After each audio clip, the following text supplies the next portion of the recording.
राधे राधे दोस्तों, कैसे हैं आप सब। दोस्तों, आज की इस वीडियो में हम आपको अक्षय तृतीया की कथा और महत्व बताएंगे।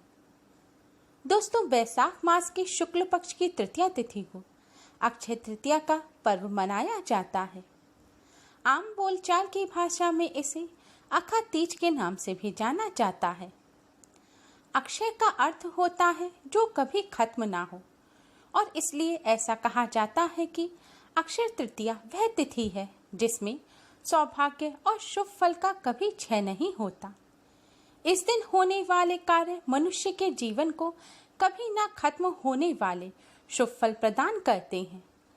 इसलिए यह कहा जाता है कि इस दिन मनुष्य जितने भी पुण्य कर्म तथा दान करता है उसे उसका शुभ फल अधिक मात्रा में मिलता है, और शुभ फल का प्रभाव कभी खत्म नहीं होता। यह दिन सभी प्रकार के शुभ कार्य के लिए सर्वश्रेष्ठ है। अक्षय तृतीया के दिन विवाह होना अत्यंत ही शुभ माना जाता है। जिस प्रकार इस दिन पर दिए गए दान का पुण्य कभी खत्म नहीं होता, उसी प्रकार इस दिन होने वाले विवाह में भी पति पत्नी के बीच प्रेम कभी खत्म नहीं होता। इस दिन विवाह करने वाले जन्मों जन्मों तक साथ निभाते हैं। विवाह के अलावा सभी मांगलिक कार्य जैसे उपनयन संस्कार, घर आदि का उद्घाटन, नया व्यापार डालना, नए प्रोजेक्ट शुरू करना भी शुभ माना जाता है।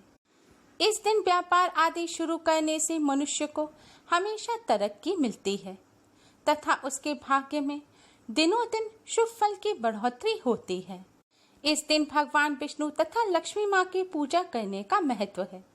इस दिन भगवान विष्णु की पूजा अर्चना की जाती है तथा भगवान विष्णु जी को चावल चढ़ाना विशेष लाभकारी होता है। भगवान विष्णु तथा माँ लक्ष्मी की आराधना कर उन्हें तुलसी के पत्तों के साथ नैवेद्य अर्पित किए जाते हैं। सभी विधि विधान पूर्ण कर भगवान की धूप बत्ती से आरती की जाती है। गर्मी के मौसम में आने वाले आम तथा इमली को भगवान को चढ़ाकर पूरे वर्ष अच्छी फसल तथा वर्षा के लिए आशीर्वाद मांगा जाता है। कई जगह इस दिन मिट्टी से बने घड़े पानी भरकर उसमें कैरी यानी कि कच्चा आम, इमली तथा गुड़ को पानी में मिलाकर भगवान को चढ़ाया जाता है। इस दिन अच्छी नीयत से दी गई हर वस्तु के दान का पुण्य लगता है। इस दिन घी, शक्कर, अनाज, फल, सब्जी, इमली, कपड़े, सोना, चांदी आदि का दान देना चाहिए। इस दिन छोटे से छोटे दान का भी बहुत महत्व है।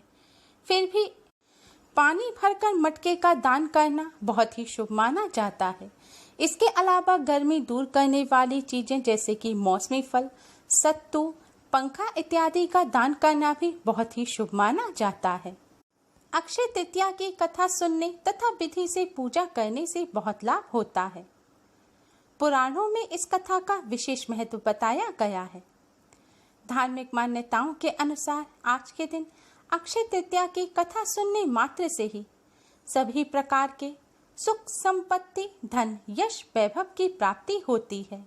इसके साथ ही भगवान विष्णु, माँ लक्ष्मी जी की असीम कृपा प्राप्त होती है। अक्षय तृतीया की पौराणिक कथा इस प्रकार है।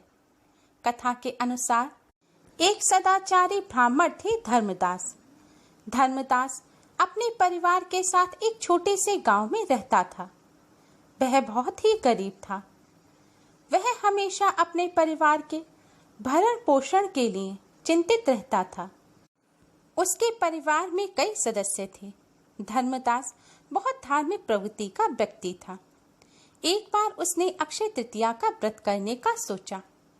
अक्षय तृतीया के दिन सुबह जल्दी उठकर उसने गंगा में स्नान किया। फिर विधि पूर्वक भगवान विष्णु की पूजा अर्चना एवं आरती की।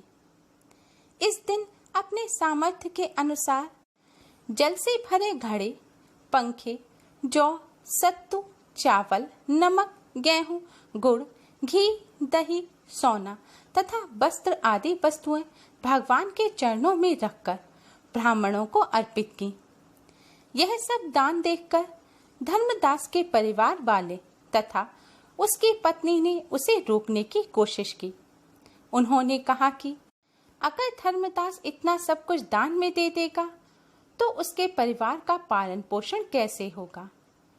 फिर भी धर्मदास अपने दान और पुण्य कर्म से विचलित नहीं हुआ और उसने ब्राह्मणों को कई प्रकार का दान दिया। उसके जीवन में जब भी अक्षय तृतीया का पावन पर्व आया, प्रत्येक बार धर्मदास ने विधि से इस दिन पूजा एवं दान आदि कर्म किया। बुढ़ापे का रोग, परिवार की परेशानी भी उसे उसके व्रत से विचलित नहीं कर पाई। इस जन्म के पुण्य प्रभाव से धर्मदास ने अगले जन्म में राजा कुशावती के रूप में जन्म लिया। कुशावती राजा बहुत ही प्रतापी थे। उनके राज्य में सभी प्रकार का सुख, धन, सोना, हीरे जवाहरात, संपत्ति की किसी भी प्रकार से कमी नहीं थी। उनके राज्य में प्रजा बहुत सुखी थी। अक्षय तृतीया के पुण्य प्रभाव से राजा को वैभव एवं यश की प्राप्ति हुई, लेकिन वे कभी लालच के वश नहीं हुए एवं अपने सत्कर्म के मार्ग से विचलित नहीं हुए। उन्हें उनके अक्षय तृतीया का पुण्य सदा मिलता रहा। जैसे भगवान ने धर्मदास पर अपनी कृपा की, वैसे ही जो भी व्यक्ति इस अक्षय तृतीया की कथा का महत्व सुनता है और विधि विधान से पूजा, व्रत और दान आदि करता है, उसे अक्षय पुण्य एवं यश की प्राप्ति होती है। भगवान श्री हरि विष्णु माँ लक्ष्मी जी की कृपा से सुख, संपत्ति, धन, यश, वैभव की प्राप्ति होती है। अक्षय तृतीया से जुड़ी कई अन्य मान्यताएं भी हैं। एक मान्यता के अनुसार त्रेता युग के शुरू होने पर धरती की सबसे पावन माने जाने वाली गंगा नदी इसी दिन स्वर्ग से धरती पर आई। गंगा नदी को भागीरथ धरती पर लाए थे। इस पवित्र नदी के धरती पर आने से इस दिन की पवित्रता और बढ़ जाती है।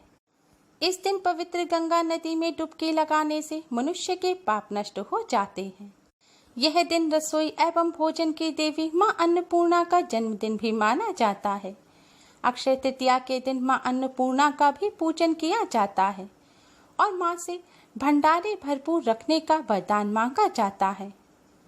माँ अन्नपूर्णा के पूजन से रसोई तथा भोजन में स्वाद बढ़ जाता है। दक्षिण प्रांत में इस दिन की अलग ही मान्यता है। इस मान्यता के अनुसार इस दिन कुबेर देव भगवान के दरबार के खजांची ने शिवपुरम नामक जगह पर भगवान शिव जी की आराधना कर उन्हें प्रसन्न किया था। कुबेर की तपस्या से प्रसन्न होकर शिव जी ने कुबेर से वर मांगने को कहा। कुबेर ने अपना धन एवं संपत्ति लक्ष्मी जी से पुनः प्राप्त करने का वरदान मांगा। तभी शिव जी ने कुबेर को लक्ष्मी जी का पूजन करने की सलाह दी। इसलिए तब से आज तक अक्षय तृतीया पर लक्ष्मी जी का पूजन किया जाता है। माँ लक्ष्मी भगवान विष्णु की पत्नी है, इसलिए लक्ष्मी जी के पूजन से पहले भगवान विष्णु जी की पूजा की जाती है। दक्षिण भारत में इस दिन लक्ष्मी यंत्रम की पूजा की जाती है, जिसमें भगवान विष्णु जी लक्ष्मी जी के साथ साथ कुबेर देव का भी चित्र होता है। अक्षय तृतीया के दिन ही महर्षि वेदव्यास जी ने महाभारत लिखना आरंभ की थी। इसी दिन महाभारत के युधिष्ठिर को अक्षय पात्र भी प्राप्त हुआ था। इस अक्षय पात्र की विशेषता थी कि इसमें से कभी भी भोजन समाप्त नहीं होता था। इस पात्र के द्वारा युधिष्ठिर अपने राज्य के निर्धन एवं भूखे लोगों को भोजन देकर उनकी सहायता करते थे। इसी मान्यता के आधार पर इस दिन किए जाने वाले दान का पुण्य भी अक्षय माना जाता है, अर्थात इस दिन मिलने वाला पुण्य कभी खत्म नहीं होता। यह मनुष्य के भाग्य को सालों साल बढ़ाता है। महाभारत में अक्षय तृतीया की एक और कथा प्रचलित है। इसी दिन दुशासन ने द्रौपदी का चीरहरण किया था। द्रौपदी को इस चीरहरण से बचाने के लिए भगवान श्री कृष्ण ने कभी न खत्म होने वाली साड़ी का दान किया था। माना जाता है कि जब भगवान श्री कृष्ण ने धरती पर जन्म लिया था, तब अक्षय तृतीया के दिन ही उनके निर्धन मित्र सुदामा भगवान श्री कृष्ण से मिलने पहुंचे थे। सुदामा के पास भगवान श्री कृष्ण को देने के लिए सिर्फ चावल के 4 दाने थे। वही सुदामा ने भगवान श्री कृष्ण के चरणों में अर्पित कर दिए, परंतु अपने मित्र एवं सबके हृदय की जानने वाले अंतर्यामी भगवान सब कुछ समझ गए और उन्होंने सुदामा की निर्धनता को दूर करते हुए उसकी झोपड़ी को महल में परिवर्तित कर दिया और उसे सब सुविधाओं से संपन्न बना दिया। तब से अक्षय तृतीया पर किए गए दान का महत्व बढ़ गया है। अक्षय तृतीया पर ही भगवान विष्णु जी ने अपना छठा अवतार भगवान परशुराम जी के रूप में लिया था।